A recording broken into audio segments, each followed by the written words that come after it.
DTV Odia देखिवा पाई subscribe करंतु एवं bell icon को मध्य दबाई दियंतु। जय जगन्नाथ। मु ज्योतिर्विद डॉक्टर भवानी शंकर महापात्र आपण मानकु भाग्य दर्पण कार्यक्रम स्वागत जनाउछि। जे जातक रे अनेक समय आमे देखु किछिटा ग्रह दोष कारणरू किछिटा ग्रहंक समस्या कारणरू पिला माने अबाध्य होइतांती, पिला माने कथा मानंती नाही। एपरिकी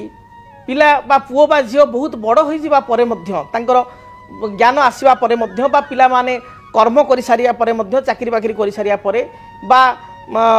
से माने वेल सेटल होई सारिबा परे मध्य पिता माता को चिंता रहे, कारण से मनोमुखी काम करती। पिता माता को एडवाइस को आद ग्रहण करती ना, उपदेश को ग्रहण करती ना, किंबा पिता माता को सम्मान दिंतु ना। तेबे आज आम आलोचना करिबा संतान अबाध्य कहीं होता है, संतान अबाध्य रही होगा पछरे जातक बा ग्रह स्थिति रे को ग्रह दायी बा तार कारण कौन, एवं आम आलोचना करिबा आउ एक प्रमुख विषय मध्य जे आपणकर धरंतु 2 बा 3टी संतान अछंती बा 4टी आपणकर संतान अछंती। बेले बेले देखा जाए जे गोटे संतान बापा माँ को बहुत पचारे बहुत भल पाए, आउ 2-3 जन भल पाती ना, बा 4टी संतान मध्य बा 2टी संतान मध्य जड़े भल पाए जड़े भल पाए ना। तेबे आपण कौन वर्तमान समय रे आपण को पिला छोट भी होता कि मध्यवस्थार अछंती बा पिला माने आपण को प्रकृति बड़ हो जाइछंती चाकरी बाकरी करिसंती, तेबे को संतान आपण को अधिक भल पाइबो ताहा कोन जातकरू जना पड़िबो, ताहा कोन जातकरू जानि हबो जे प्रकृति रे मोर 4 पुओ झियो कि 5 पुओ झियो को पुओटा बा को झियोटा मते बेसी भल पाइबो भविष्यत को, बा वर्तमान को पुओ बा झियो जदि बड़ हो गेलेनी जदि छोट अछंती ताले भविष्यत को किए अधिक भल पाइबो किए अधिक मोर सेवा करिवो। एवं वर्तमान मध्य समस्त कहउछन्ती भल पाउछन्ती जेजा बाटे जेजे अछंती किए बेसी मोर केयरिंग नबो, किए जदि मोर किछि असुविधा हो गला मोर जदि किछि समस्या हो गला स्वास्थ्यगत किए मोर अधिक देखाशुना करिवो, ए कथा कोन जातकरू जना पड़िबो। हाँ आज्ञा निश्चय जना पड़िबो। तेबे आसंत प्रथम आमे जानिबा प्रथम विषय जे संतान अबाध्य कहीं होती बा केउ ग्रह कारणरू आमे देखिबा संतान बेसी अबाध्य होइतांती बा कथा आदु शुणंती ना। जदि संतान को जन्म जातक रे संतान को जन्म कुंडली रे जो पिला मानकर जातक रे देखिबे लग्न रे राहु रहिचंती, जो पिला मानक जातक रे लग्न रे केतु रहिचंती, जो पिला मानक जातक रे लग्न रे मंगल राहु सहित युक्त बा मंगल केतु सहित युक्त बा जो संतान को जन्म जातक रे मंगल शनि एकत्र आपणकर लग्न रे षष्ठ रे अष्टम रे बा द्वादश रे अछंती, से क्षेत्र में आप देखिए जे से संतान माने बा से जो जार जातक रे थिबो जो पिलार जातक रे से पिला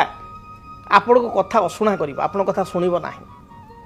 आपण कथा को हुए तो इमिडिएटली हाँ हाँ करदेव कि परवर्ती समय रे काम करिवो नाही, जिदखर स्वभाव रहबो,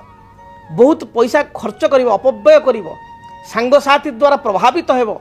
एपरिकी कुसंग बा खराब सांग साथी रे पड़ी निशाग्रस्त हेबार जना जाए। बा किछि किछि पिला घरे देखिए बापा माँ कथा आदौ शुणिबे नाही, ट्रेडिंग पाइका पूरा पागल। आजिकल जो यूट्यूब रे मो पाक बहुत ये केस आसिलानी, बहुत बापा माँ मो पाक आसुचंती से मन दुख करुछन आज्ञा पिला बर्तमान आम कंट्रोल बाहर गोटे 25 वर्षर पिला 30 वर्षर पिला बा सी तार चाकरी कलानी तापर आज्ञा ट्रेडिंग करी विभिन्न आप रे 100 हजार हजार टंका बा लक्ष लक्ष टंका बर्बाद करुच्ची। मु एते कमेदेली कहूँ तार 4 गुणा 10 गुणा लॉस भी करुच्ची, क्या कथा आज्ञा शुणुना कि कई पिता माता कहते आज्ञा पिलाटी सांग साथी टे कुसंग पड़ जाइए चाकरी बाकरी सब करुच्ची भल ये करुच्ची किंतु ड्रिंक्स करुच्ची सांग मान सांगे। एवं मुझे कहली बापा हिसाब से बा बो हिसाब से माँ हिसाब से कहली से ना कहला और मत प्रत्युत्तर देला बा मो संतान मत भल पाऊना, बहुत कष्ट पितामाता मैंने जातक देखा मो पाक आस बहुत कष्ट छल छल आखिरे कथा कहते। वास्तविक केते कष्ट हो से पितामाता को जो पितामाता आपण मान सेवा करिसंती, आपण मान को मनीष करिसंती, जो माँ रक्त को आपणकर क्षीर करी अमृत करी पिला को खाइबा को देइछि, पिलार अली अर्दली सबकि शुणी से माँ को जो पिला आज जवाब दौची प्रत्युत्तर दौची से माँ को केते कष्ट हो। कथार अच्छी कुपुत्र भवती कचिदपि कुमाता न भवती, शास्त्र कहे पुओ खराब हो पारे केबे माँ केबे पुओर अमंगल चाहिबो नाही, पुओ सबले भल रहू एवं झील सब भल रहू हाथी बनस्थ रहिले भी राजांकर एक कथा माँ सब चिंता करे बापा सब चिंता करती किंतु जदि पिला कुपथगामी हुए जो पिला को आप मनीष कर हाथ धरी आगक नहीं पेटर भोक को मारी कष्ट अर्जित धन पिला को देइचंती एवं से पिला आज आपण कथा शुणु ना बा किसी लेवल गला से आपण को सम्मान दौ ना किंबा वर्तमान से लेवल को जाई पारि नहीं हुए आपण को पैसा को अपर्याप्त भाव में खर्च करुच्ची आपण कहले विरक्त होची ताले केते कष्ट होतो आपण को तेणु संतान अबाध्य हेले पितामाता को बहु कष्ट होता है। बृहस्पति होचंती संतान कारक जदि आपण जातक देखिए बृहस्पति राहु सहित युक्त होईची आपण जातक बृहस्पति राहु सहित युक्त होईची आपण जातक बृहस्पति शनि दृष्टि अच्छी आपण जातक बृहस्पति वृषरे बा तुलारे थाई राहुयुक्त होईची बा राहु दृष्टि अच्छी ताहले डेफिनेटली देखिए पिला आपण कथा शुणिब नाही जिदखर हेब भविष्य को से संतान जो संतान जोग थी आपण जातक ये जोग अच्छी दुर्जोग को आपंकर गोटे संतान आजिकल तो प्राय लोक गोटे संतान ताल आपण जानवे भविष्य को पिला को आप देखी चाह कथा कहे आपण को आडभाइस से मानव ना ताकू कहते गुरुचंडाल दोष बृहस्पति राहु एकाट रहिले तेणु एभली क्षेत्र हम पिला तार जिदखर हेब तार निज मनमर्जीर काम करिवो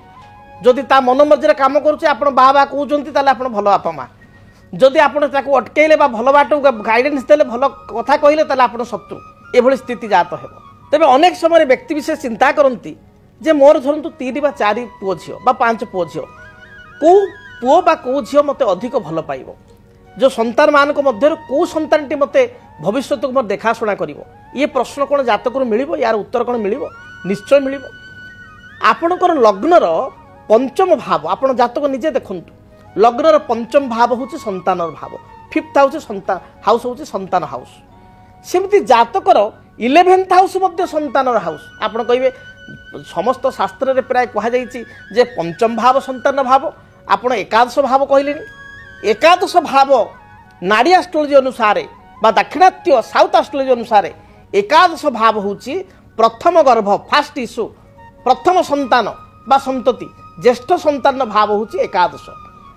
तेणु आपण जातक देखंतु जदि आप एकाधिक संतान अछंती ताहले प्रथम एकादश बड़ संतान एकादश आणिबे 11 नंबर घर आणिबे जदि एकादश भाव रे अछंती एकादश स्थान को गुरु देखुचंती एकादश स्थान में बसी ग्रह एवं आपण को लग्न धरतु आपणकर मेष लग्न एकादश बस मंगल ताले ज्येष्ठ संतान आपको 100% बहुत भल पाइब आपण केयर कर आपण सेवा जत्न कर बुढ़ा समय वार्धक्य समय बुढ़ापा समय आपण जत्न नेब किंतु सेठी धरतु एकादश स्थान रहीगले कौन ना आपणकर रहीगले शुक्र रहीगले किंबा एकादश स्थान में धरतु आपण रहीगले चंद्र केतुयुक्त होगले सेठी संतान आपण बड़ संतान आपण को केयर करिवो नाही आपण को भल पाइबो नाही बा आपण कथा बुझिबो नाही बा आपण ताको किसी एडवाइस देबे ताको ग्रहण करिवो नाही तेणु ता ठारू आपण ता पाखरु किसी एक्सपेक्टेशन रखिबा किसी ता ठारू चाहिबा ये आपण पई ठीक नुह आशा करिबा ठीक नुह तापर आपण जिबे धरंतु अधिक द्वितीय संतान को जिबे द्वितीय संतान आसीबे पंचम रु धरंतु पंचम स्थान रे आपणकर रवि रहिसंती आपणकर लग्न अनुसार जेहेतु मित्र रवि रही मंगल रही जेहेतु आप मेष लग्न गोटे उदाहरण देली आपको मंगलकर मित्र किए ना रवि चंद्र एवं बृहस्पति तेणु बृहस्पति रविचंद्र मध्य कौन ग्रह अच्छा ताहले बा एमान दृष्टि पंचम को अच्छी ताल जानवे द्वितीय संतान आपको भल पचार किंतु ठीक तार विपरीत धरतु पंचम शुक्र अच्छा राहु अच्छा शुक्र राहु सहित युक्त होती बा चंद्रमा शुभग्रह होते आप लग्न को से पंचम स्थान में केतुयुक्त होती शनियुक्त होती ताले द्वितीय संतान आपको पचार ना तापर आसवा तृतीय संतान आम केमी विचार करवा पंचमर तृतीय पंचमर भाई कारण तृतीय भाव हूँ भातृस्थान तेणु आपण जातक एकादश हूँ बड़ संतान पंचम हूँ द्वितीय संतान पंचमर तृतीय अर्थात ता तलटा तार भाई बा भौणीटा जो आम देखा तार पंचमर तृतीय कौन हम ना पंचमर तृतीय हूँ पंचम 1 षष्ठ सप्तम आपण को सप्तम स्थान में क्यों ग्रह अच्छा जदि सप्तम स्थान में आपण को चाहे मित्र ग्रह गुड़िक आपण जातक थे ताले निश्चय आपण को तृतीय संतान आपण को पचार बड़ न पचारू मझी न द्वितीय न पचारू तृतीय पचार भल पाइब जदि अशुभ ग्रह अच्छा 3 नंबर संतान आपको पचार ना आप कहे मोर 4 नंबर संतान अच्छा तृतीय पुणी तृतीय अर्थात तृतीय संतान पुणी भाई बा भौणी तार तृतीय अर्थात सप्तम अष्टम नवम नवम स्थान को विचार करेंगे। तेणु आपण मैंने जदि निज जात को आनालाइज करेंगे ताहले आपण निजे जानीपारे कौ संतान आपको पचार यहाँ गोटे पार्ट। द्वितीय पार्ट हूँ आपण लग्न एवं आपण संतान को लग्न कौन जदि आपण संतान को लग्न हूँ आपण मित्र लग्न जमी आप उदाहरण देली आपण संतान को लग्न धरतु कर्कट लग्न अर्थात मित्र लग्न एवं बसचंद लग्न तार चंद्र से डेफिनेटली आपको पचार आपड़ बहुत भल पाइब एवं गोटे श्रवण कुमार भाया पुओ बा झील आप पाइबे कारण चंद्र होती मित्र मेष लग्न पर मंगल मित्र लग्न भी चंद्र अच्छा कौन से अशुभ ग्रह नहांती एवं सी आपन को प्रॉपर केयर नब ता सहित आपंकर माइंड सेटा पुओ बा हो बा झील हो बहुत भल ये कर आपण कथा को सम्मान देव आपण से भल पाई देवे आपण भितर बॉन्डिंग रमें देखू ना से बहुत परिवार आम देखू जो अधिक पुओ जी था देखिए जड़े बा दुई जन पुओ बा झील बापा माँ को बहुत भल पाती आमती भी देखा जाए गोटे गोटे परिवार गोटे पुओ माँ को बहुत भल पाए आ गोटे झील बा पुओ बापा को बहुत भल पाए जड़े माँ पागल जड़े बापा पागल तेणु एक देखा दे था जन्म जातकर तारतम्य तेरे आपण जानीपारे जातक वार्धक्य समय केउ संतान आपको पचार केउ संतान सुख प्रकृतर आपण पाखे अच्छी जदि आप एकाधिक संतान जनक बा जननी तेबे जदि संतान आपंकर अबाध्य होती वर्ष को थरे आप रुद्राभिषेक जन अभिज्ञ ब्राह्मण द्वारा करातु। संतान कारक ग्रह होती बृहस्पति तेणु गुरुवार दिन आप गुरुंकर व्रत आपण करंतु बृहस्पति व्रत करंतु गुरुवार दिन शिव दर्शन करंतु शिवलिंग 108 स्वर्ण चंपा लगी करंतु देखिए संतान धीरे धीरे बाट को आसीबो एवं 108 बेलपत्र लगी करंतु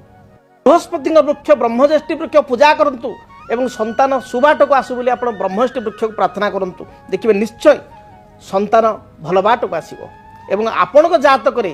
जदि बृहस्पति जोगकारक अर्थात आपण जातक जदि आपणकर लग्न मेष लग्न आपण कर्कट लग्न सिंह लग्न आपणकर जदि बिछा लग्न धनु लग्न एवं मीन लग्न ताहले आपण बृहस्पति जोगकारक कारण लग्न अनुसार ग्रह मान जोगकारक होता तेणु बृहस्पति जोगकारक होइतिबारु गोटे येलो साफेर आपण पिंधि पारिबे किंबा उपरत्र हिसाब रे येलो टोपाच मध्य धारण करि पारिबे एहा द्वारा मध्य संतानकर मानसिकतार परिवर्तन आसीबो संतानक सहित आपणकर संपर्क मध्य भल रहिबो। तेबे सबुठारु भल होउची ब्रह्मज्येष्ठी वृक्ष पूजा करिबा। ब्रह्मज्येष्ठी वृक्ष पूजा कले ये सद्य फल मिले एवं अत्यंत शुभ फल प्राप्ति होता है से बेले गुरुंकर व्रत बा बृहस्पति व्रत प्रति गुरुवार कले यह अत्यंत शुभप्रद होता है। तापर द्वितीय कथा आपण मध्य आपणकर जदि पितामाता अछंती जदि आपण सेमानकर ठीक भाव में सेवा शुश्रूषा करिथिबे ताले भगवान आपण सत्कर्म देवे आपण संतान ठारू मध्य आपण से आशा करिवे आपण संतान मध्य आपण सेति सेवा शुश्रूषा करिवो तेणु देइथिले पाई जो कथार अछि से भले मध्य करिवा आवश्यक। जदि आपणक जीवन रे व्यक्तिगत पारिवारिक समस्या कर्मक्षेत्र नियुक्ति वैवाहिक समस्या वास्तु दोष एवं माली मकदमा आदि समस्या थाए ताहेले समस्यार समाधान और परामर्श पाई आमकु जोगाजोग करंतु। ज्योतिर्वेद doctor Bhavani Shankar Mahapatra Budheswari colony plot number 26 Bhubaneswar. Phone number 9776833302 9439444924 आमर वेबसाइट www.srijagannathastro.com। डीटीवी ओडिया देखिवा पई सब्सक्राइब करंतु एवं बेल आइकन को मध्य दबाई दियंतु।